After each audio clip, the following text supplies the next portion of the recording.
When it comes to the greatest wrestlers, characters, personalities, or whatever you want to call it, who have appeared in the WWE over the years, one name will always be brought up, and that is The Undertaker. Even before he got into the WWF, Mark Calaway would wrestle for many different promotions in the late 1980s, such as World Class Championship Wrestling and WCW, most notably as Mean Mark Callis, before he would end up making his debut in the WWF. Today we are looking at the start of his career and some of his most memorable moments that happened between then and 1993. I will be posting regular content regarding the biggest and the best from the history of professional wrestling. So be sure to give that subscribe button a choke slam so you do not miss out. One of the most interesting bits of trivia about The Undertaker is that he was not originally going to be called just The Undertaker. Instead, he was going to be known as Kane The Undertaker.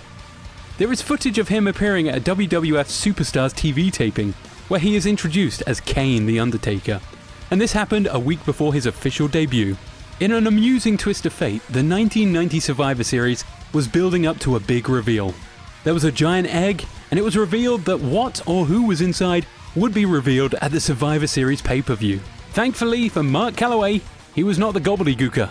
Instead, he would make his debut with his manager, Brother Love, as part of a team that included Ted DiBiase, Greg Valentine, and the Honky Tonk Man. He would be facing Koko Beware, Bret Hart, Jim Neidhart, and Dusty Rhodes. Pretty amazing that his first big appearance would have him share a ring with the likes of Dusty Rhodes, Ted DiBiase, and the Hart Foundation. After the 1990 Survivor Series, Undertaker would have a real mystique that mesmerized crowds. From the way he walked to the ring, to the slow, methodical pace of his matches. Everything that he did felt like it meant something. In the early part of 1991, he would continue his rise.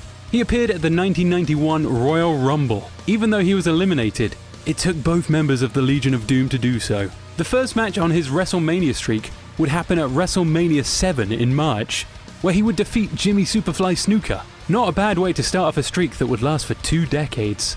The Undertaker's first big feud would be with the Ultimate Warrior.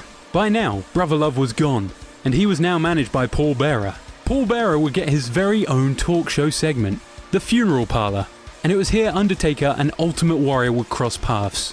This segment is the most memorable one from the entire run of The Funeral Parlor. While we all remember Undertaker coming out of the casket, attacking the Warrior, and slamming him into a casket, the WWF did such a tremendous job in the way this whole segment was shot.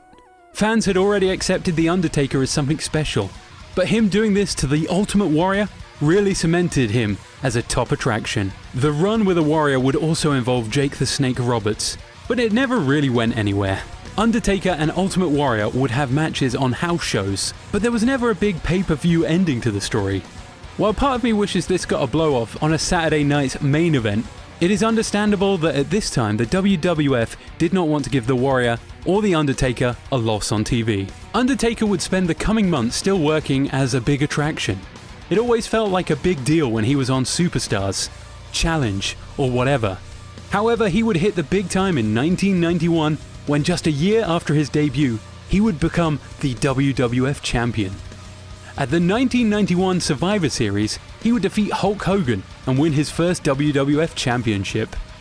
Due to outside interference from Ric Flair, a rematch was ordered just a few days later at the This Tuesday in Texas pay-per-view, where he would suffer his first televised loss as he lost the title back to Hulk Hogan. In my opinion, what happened at the 1991 Survivor Series and This Tuesday in Texas is a bit of a mixed bag. On one hand, you have The Undertaker becoming the WWE Champion, but on the other hand, you are also giving him his first loss. In my opinion, him getting his shoulders pinned here was not the right move. But at the end of the day, they had to get the title off him. I would love to read in the comments how you feel the WWF could have handled getting the belt off him, or even if they should have put it on him in the first place. Undertaker was becoming a fan favorite, and this really started in 1992. He would enter into a feud with Jake the Snake Roberts. After saving Randy Savage and Elizabeth from a horrible chair accident much earlier, the stage was set for The Undertaker to become a fan favorite. This would come to a head at WrestleMania 8, where Jake the Snake Roberts would become number 2 on The Undertaker's streak. Undertaker hitting a tombstone piledriver on Jake on the outside of the ring was awesome stuff indeed. As 1992 would progress, Undertaker was becoming more and more popular with the fans. His next big feud would be one that would last for most of the second half of 1992, and that was with the Ugandan giant Kamala.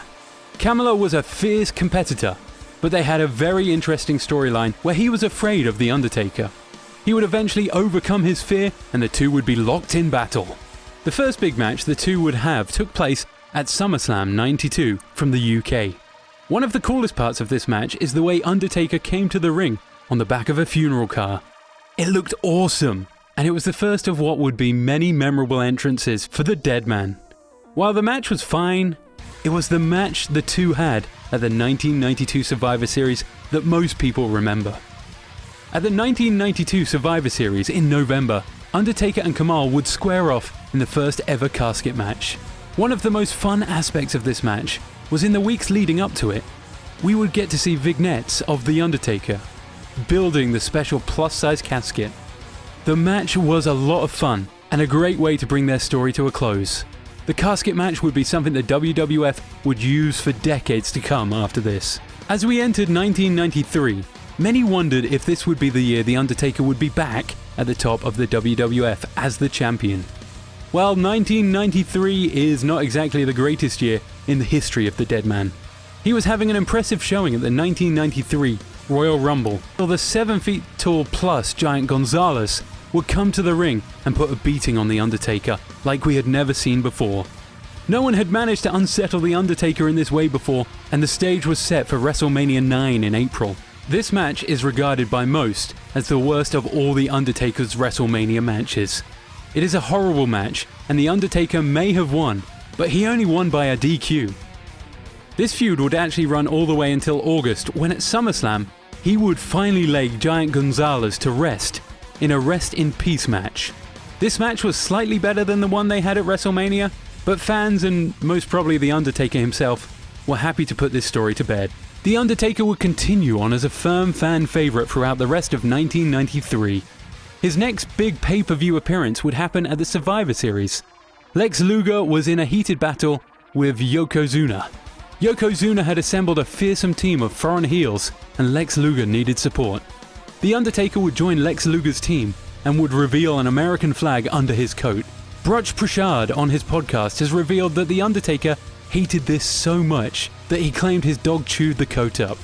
The Survivor Series main event would be the first time that we would get to see The Undertaker stand across the ring from Yokozuna. This would be a massive preview of what was to come as we headed into 1994. The Undertaker certainly had a very interesting start to his career in the WWF. I will be covering the Dead Man more in the future, but for now, I would love to read some of your thoughts and comments about his early run in the WWF. What did you like?